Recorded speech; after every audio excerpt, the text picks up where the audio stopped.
इसरो दुनिया से क्या छुपा रहा है?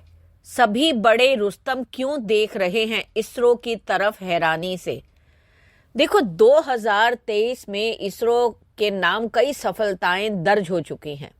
गौर मतलब है कि इसरो ने पिछले साल कई ऐतिहासिक उपलब्धियां हासिल की।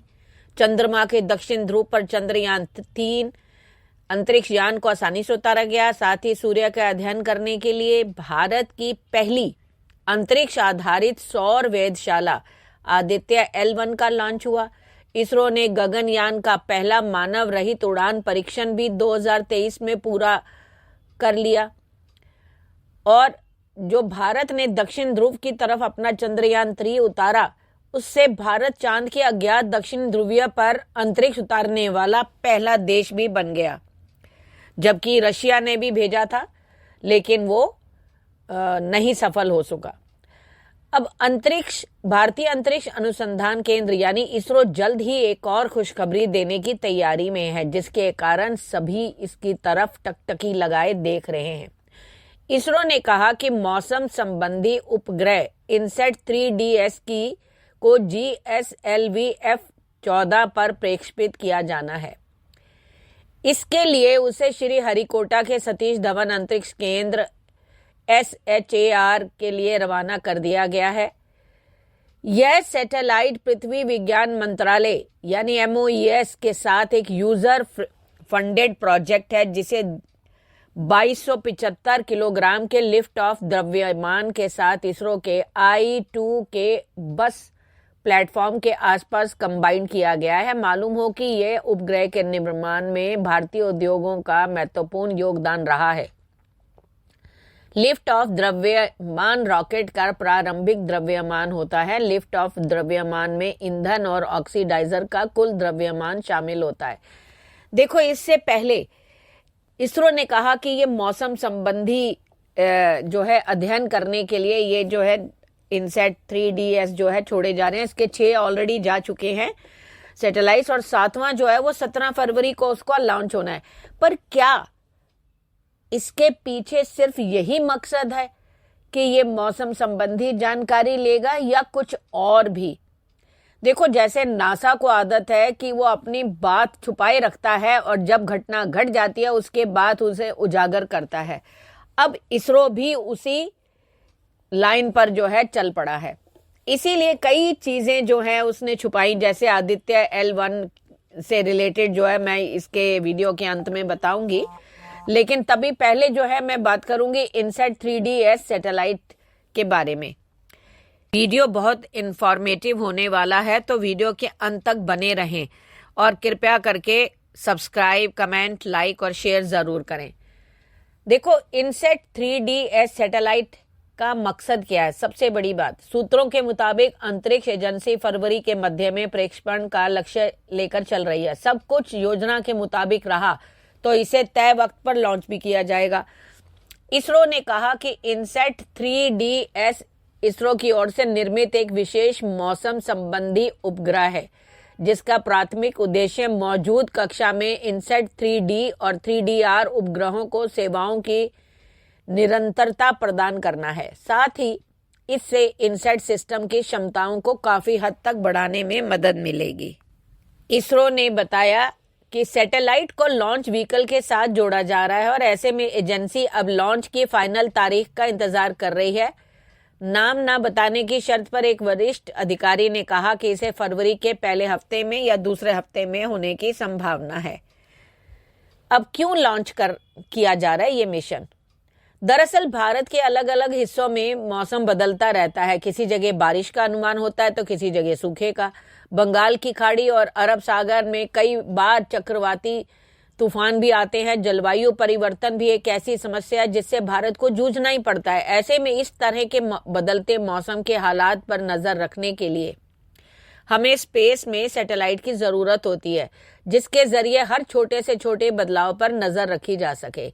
इसी कड़ी में भारतीय मौसम विभाग बदलते मौसम पर नजर रखने के लिए अंतरिक्ष में क्लाइमेट ऑब्जर्वेटरी सैटेलाइट्स भेजना चाहता है। इनसैट 3DS मिशन के तहत मौसम की निगरानी के लिए सैटेलाइट की लॉन्चिंग होगी।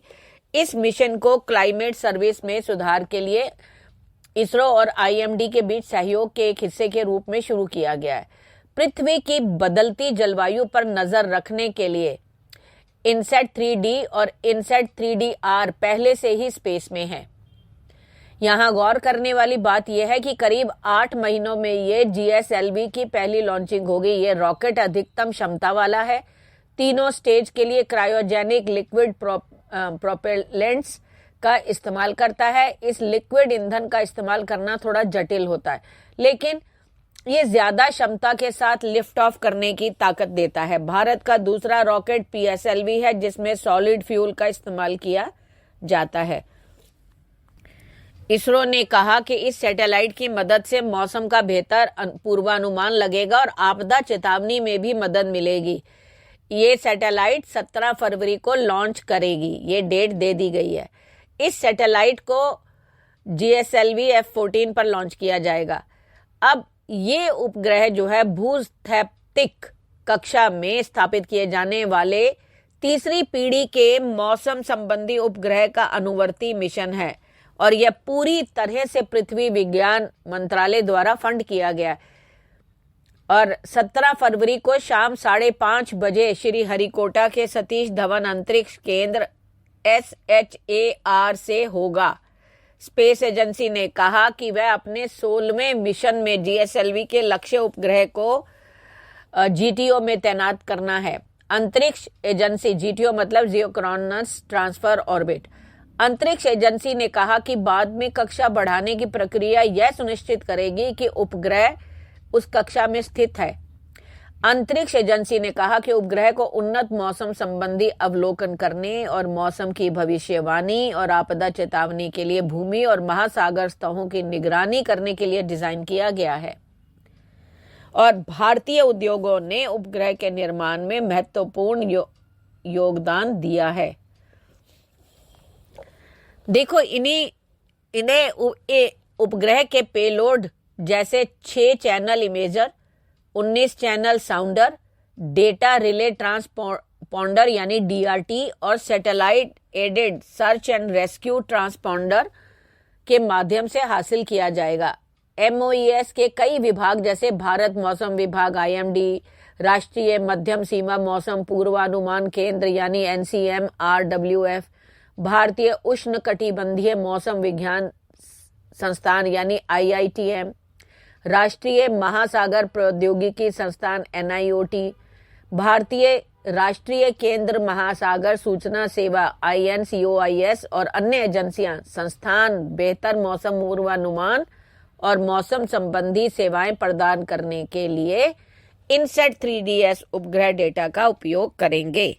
क्या क्या है लॉन्चिंग व्हीकल में? लॉन्चिंग व्हीकल के बारे में जानकारी देते हुए इसरो ने बताया कि यह 3 चरणों वाला 51.7 मीटर लंबा वाहन है, जिसका भार 420 टन है। पहले चरण में एक ठोस प्रणोदक S-139 मोटर शामिल है, जिसमें 139 टन प्रणोदक और 4 पृथ्वी भंडारण योग्य प्रणोदक चरण यानी L-40 स्ट्रैप ऑन शामिल हैं। इनमें से प्रत्येक में 40 टन तरल प्रणोदक होता है। दूसरा चरण भी 40 टन प्रणोदक से भरा हुआ एक पृथ्वी भंडारणीय प्रणोदक चरण है। तीसरा चरण GS-3 एक क्रायोजेनिक चरण है, जिसमें तरल ऑक्सीजन यानी LOX और लिक्विड ऑक्सीजन और तरल हाइड्रोजन LH2 की 15 टन प्रणोदक लोडिंग होती है। इसरो ने कहा कि वायुमंडलीय शासन के दौरान उपग्रह को ऑगिव पेलोड फेयरिंग द्वारा संरक्षित किया जाता है। GSLV का उपयोग पृथ्वी संसाधन सर्वेक्षण, संचार, नेविगेशन और किसी भी अन्य स्वामित्व मिशन को करने में सक्षम विभिन्न अंतरिक्ष यान लॉन्च करने के लिए किया जा सकता है। अब सवाल उठता है कि क्यों दूसरे देश जो है इसरो पर पूरी तरह नजर लगाए बैठे हैं और जासूसी करने पर लगे हुए हैं, कि इन सब के पीछे मकसद क्या है? कि देखो, मौसम संबंधी तो कई सैटेलाइट्स भेजी जा चुकी हैं, अब इसमें क्या है? तो आपको यहाँ पर एक बात और बता दें कि आदित्य L1 के बारे में, जहां 132 दिनों तक पर्दे में रखा गया था इसरो के आदित्य L मिशन का ये छुपा रुस्तम हथियार, क्या है वो? देखो, आदित्य L1 में लगे 6 मीटर लंबे मैग्नेटोमीटर बूम को सफलतापूर्वक तैनात और एक्टिव कर दिया था, जिसके बारे में पहले बिल्कुल भी खबर तक नहीं लगने दी। इसीलिए दूसरे देश परेशान हैं कि आखिर इसरो ने ये छुपाया क्यों। आदित्य सोलर प्रोब 11 जनवरी 2024 को L1 पॉइंट पर तैनात किया गया था। इस दौरान 132 दिनों तक मैग्नेटोमीटर को बंद रखा गया था। यही वो छुपा रुस्तम था। बूम के अंदर 2 स्टेट ऑफ द आर्ट अत्यधिक सटीक फ्लक्स गेट मैग्नेटोमीटर सेंसर्स हैं, जो अंतरिक्ष में ग्रहों के बीच चुंबकीय शक्ति और क्षेत्र को डिटेक्ट करता है, चाहे यह फील्ड कितनी भी कमजोर क्यों ना हो। ये सेंसर स्पेसक्राफ्ट के शरीर से 3 मीटर और 6 मीटर की दूरी पर तैनात किए गए हैं। इतनी दूरी इसलिए रखी गई है ताकि आदित्य के शरीर से निकलने वाली चुंबकीय शक्ति सेंसर्स पर अपना असर न डाले। 2 सेंसर्स की जरूरत इसलिए थी ताकि मैग्नेटिक फील्ड की ज्यादा सटीक जानकारी मिल सके। इसरो ने कहा कि बूम सेगमेंट कार्बन फाइबर प्रबलित पॉलीमर से निर्मित होते हैं और सेंसर माउंटिंग और तंत्र तत्वों के लिए इंटरफेस के रूप में काम करते हैं। यह नोट किया गया है कि आर्टिकुलेटेड बूम मैकेनिज्म में स्प्रिंग संचालित हिंज मैकेनिज्म के माध्यम से जुड़े हुए 5 खंड शामिल है, जो फोल्डिंग और तैनाती कार्यों की अनुमति देते हैं। बूम के अंदर 5 सेगमेंट है जो उसे आसानी से मुड़ने फैलने में मदद करते हैं। इन दोनों मैग्नेटोमीटर को तैनात होने में 9 सेकंड लगे।